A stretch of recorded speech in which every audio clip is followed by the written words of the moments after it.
खेती बिलों ਨੂੰ ਲੈ ਕੇ ਮੋਦੀ ਸਰਕਾਰ ਇੱਕ ਬਹੁਤ ਵੱਡਾ ਕਹਿ ਰਹੀ ਜੀ ਕਿ ਅਸੀਂ ਮਾਸਟਰ ਸਟ੍रोक खेलिया है। आम आदमी पार्टी किस तरह देखती है? देखिए, सबसे पहले तो किसान के संघर्ष की जीत हुई है और इस इतनी बड़ी फतेह के अगर कोई असली हकदार हैं तो वो हमारा अन्नदाता देश का किसान है। जहाँ तक बीजेपी की बात है, मोदी साहब की बात है, उन्होंने अपना गुनाह कबूला है। गुनाह कबूलने वाले को सज़ा दी जाती है, शाबाशी नहीं दी जाती है। Those who plead guilty are awarded a sentence, not rewarded with appreciation। तो बीजेपी को तो पंजाब की और पूरे देश की जनता समय आने पे सज़ा देगी, लेकिन जो अभी फैसला आया ये बहुत बड़ा फैसला है और आज़ाद भारत के इतिहास में सबसे बड़ा जन आंदोलन, एक ऐसा आंदोलन जिसमें देश के किसान ने ना दिन देखा ना रात देखी, ना धूप देखी ना छाँव देखी, ना सर्दी देखी ना गर्मी देखी, संघर्ष करते रहे। उनकी इस संघर्ष को सलाम करते हैं। हम सब आज देश के किसान के संघर्ष के सामने नतमस्तक हैं, उन्हें बहुत बहुत बधाई देते हैं। कैप्टन साहब बीजेपी के साथ हाथ मिलाने की तैयारी कर रहे हैं, इस तरह की बातें आ रही हैं जी कि कैप्टन बीजेपी से हाथ मिलाएंगे और लगता है अकाली दल भी कहीं ना कहीं दूर से इनके साथ मिल जाएगा। बीजेपी का हाल तो पंजाब में ये है कि हम तो डूबेंगे सनम, साथ तुम्हें भी ले डूबेंगे। इसमें कौन डूबेगा जी? बीजेपी तो डूब ही रही है, साथ जो भी जुड़ेगा वो भी साथ में डूबेगा उनके। अब जिस जिसको डूबने का शौक है, अकालियों को शौक है, कैप्टन साहब को शौक है, जिसको शौक है वो बीजेपी के साथ उसके मगर से चल दें। कैप्टन साहब कहते हैं मैं शुरू से पानी का राखा माना जाता जी कि ਅਸੀਂ ਕਿਸਾਨਾਂ ਨੂੰ ਸਮਝਾ ਨਹੀਂ ਪਾਏ। क्या ਤੁਸੀਂ किस तरह देखते हो इस वर्ड ਨੂੰ कि ਅਸੀਂ ਕਿਸਾਨਾਂ ਨੂੰ? कौन बोले जी? मोदी बोले कि ਅਸੀਂ किसानों ਨੂੰ समझा नहीं पाए। देखिए, जब कानून आता है, जिसके लिए कानून बनाया गया, अगर वो ही इस बात को समझ जाए और ये कहे कि ये कानून हमारे हित में नहीं है, तो ऐसा कानून लाने की क्या ज़रूरत? ये तो सब जानते हैं कि फार्मिंग का, खेती का कॉर्पोरेटाइजेशन करने के लिए कानून लाए गए, 2 गुजरातियों को फ़ायदा देने के लिए कानून लाया गया, ये तो सब जानते हैं। और आज देश के किसान ने एक बहुत लंबा संघर्ष लड़ा है। कोई पॉलिटिकल पार्टी इस संघर्ष के लिए वाहवाही नहीं लूट सकती। ये किसान का पाक साफ ए पॉलिटिकल, बिना किसी सियासत के संघर्ष रहा है और हम नतमस्तक होकर सलाम करते हैं किसानों। कांग्रेस पार्टी कहती हमने भी जंतर मंतर पे धरना लगाया था और वो धरने के कारण, हाँ लगाया था, उन्होंने धरना लगाया था और 12 बजे लगाते थे, उनके एमपी बैठते थे, 4 बजे तक घर चले जाते थे। बहुत सफल धरना था। वो कहते थे आम आदमी पार्टी ने कभी भी प्रोटेस्ट नहीं किया बिजली बिल के खिलाफ, इन खेती बिलों के खिलाफ कभी भी ना दिल्ली बंद करवाई, ना कभी प्रोटेस्ट किया। अरविंद केजरीवाल जी इकलौते ऐसे नेता पूरे देश में, भारत देश के इकलौते ऐसे नेता जिन्होंने दिल्ली विधानसभा की पटल पे खड़े होकर, हाउस में, असेंबली में, तीनों काले कानून फाड़ के एक स्नेहा दिया, एक मैसेज दिया कि हम काले कानून के खिलाफ हैं। अगर संसद में सबसे ज़्यादा बुलंदी से किसी ने आवाज़ उठाई तो हमारे भगवंत मान और हमारे एमपी संजय सिंह ने उठाई। तो हम तो संसद से लेकर सड़क तक किसानों के साथ खड़े थे, खड़े हैं, खड़े रहेंगे और आने वाले समय में भी देश के किसान का विश्वास आम आदमी पार्टी में, पाक साफ लोगों में सदैव बना रहे। सर, अकाली दल और ये जो टाई अप नया सामने आ रहा है, अभी हुआ नहीं है, अकाली दल, कैप्टन और बीजेपी, क्या इससे आम आदमी पार्टी को फर्क पड़ेगा? देखिए, मैंने तो आपको कहा कि बीजेपी का इस समय यही हाल है कि हम तो डूबेंगे सनम, साथ तुम्हें भी ले डूबेंगे। तो जो डूबना चाहता है वो बीजेपी की गोद में जाकर बैठ जाए। और पूरा पंजाब इस बात को जानता है कि नरेंद्र मोदी साहब पंजाब की 4 पार्टियों को रिमोट कंट्रोल से चलाते हैं।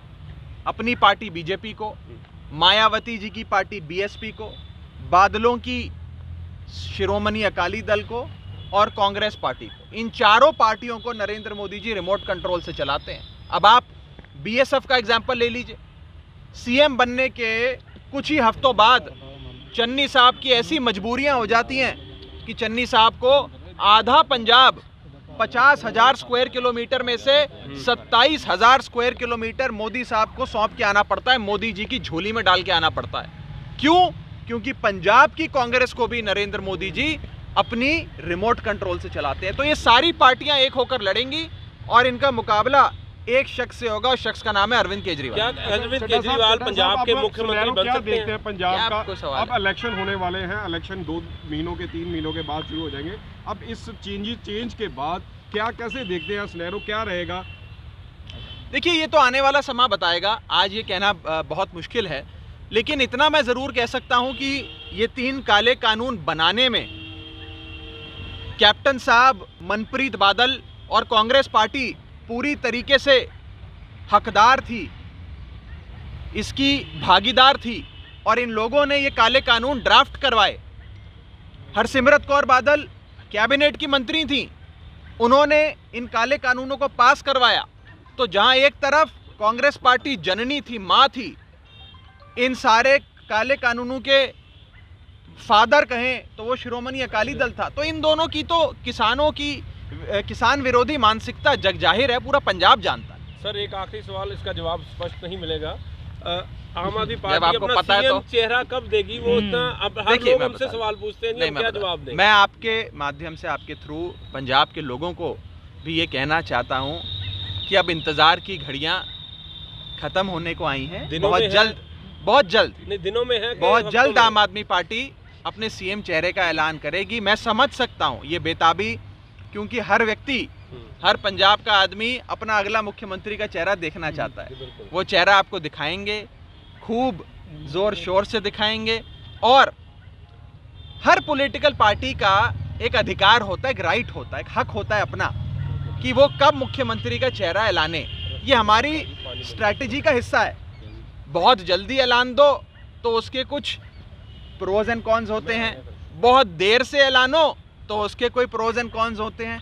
तो जो टाइमिंग का मसला होता है वो बड़ा सटीक होना चाहिए, बड़ा जबरदस्त होना चाहिए। तो इसके बारे में आने वाले समय में आपको जरूर बताएंगे। ये हमारी पॉलिटिकल के साथ भी स्ट्रैटेजी। मीटिंग हुई है केजरीवाल साहब की, क्या केजरीवाल साहब सबसे मिलते हैं, क्या लगता और है कि बड़े वो भी बड़े आ लोग- सकते हैं हम पर? मिशन पंजाब भी आप चला रहे हैं, शुरू कर रहे हैं जी। देखिए, कल 22 से तारीख को माननीय मुख्यमंत्री अरविंद केजरीवाल जी, आम आदमी पार्टी के प्रधान अरविंद केजरीवाल जी पंजाब आ रहे हैं। 22 तारीख से केजरीवाल का मिशन पंजाब शुरू होने जा रहा है और अब आप देखेंगे कि कैसे अब पूरा पंजाब एकजुट होकर इस बार एक आवाज में कहेगा, एक मौका केजरीवाल नू, एक मौका झाड़ू नू। सर, नवजोत सिंह सिद्धू 75-25 की बात करते थे, क्या उसको अब खत्म हो गया 75-25 वाला रेशियो? अब ये तो सिद्धू साहब बताएंगे, इस पे मैं क्या कह सकता हूँ। मनी आपने जहाँ सवाल खड़े किए थे। जहाँ तक माइनिंग की बात है, माइनिंग माफिया चल रहा है। चन्नी साहब ने ये कहा कि माइनिंग माफिया मेरे से आकर ना मिले, मैं माइनिंग वाले लोगों से नहीं मिलूंगा। और 2 मंत्री अपने कैबिनेट में बिठा लिए, एक बाएं तरफ, एक दाएं तरफ, एक सज्जे पासे, खब्बे पासे, वो दोनों माइनिंग करते हैं।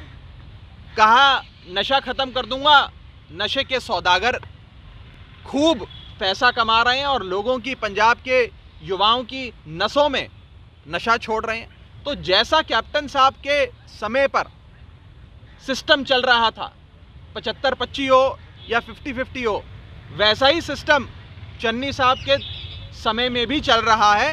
बस फर्क इतना है कि चन्नी साहब को फोटो अच्छी खिंचवानी आती है, वीडियो अपना अच्छा बनाते हैं, अपने 50-60 कैमरे कुमरे लेकर साथ चलते हैं, बढ़िया फोटो में खिंचवाते हैं, वाहवाही लूटते हैं। बस इतना ही फर्क है कि कैप्टन साहब महल से नहीं निकलते थे और चन्नी साहब जब अपने महल से निकलते हैं तो 50 कैमरा लेकर निकलते हैं। दोनों में से अच्छा कौन है?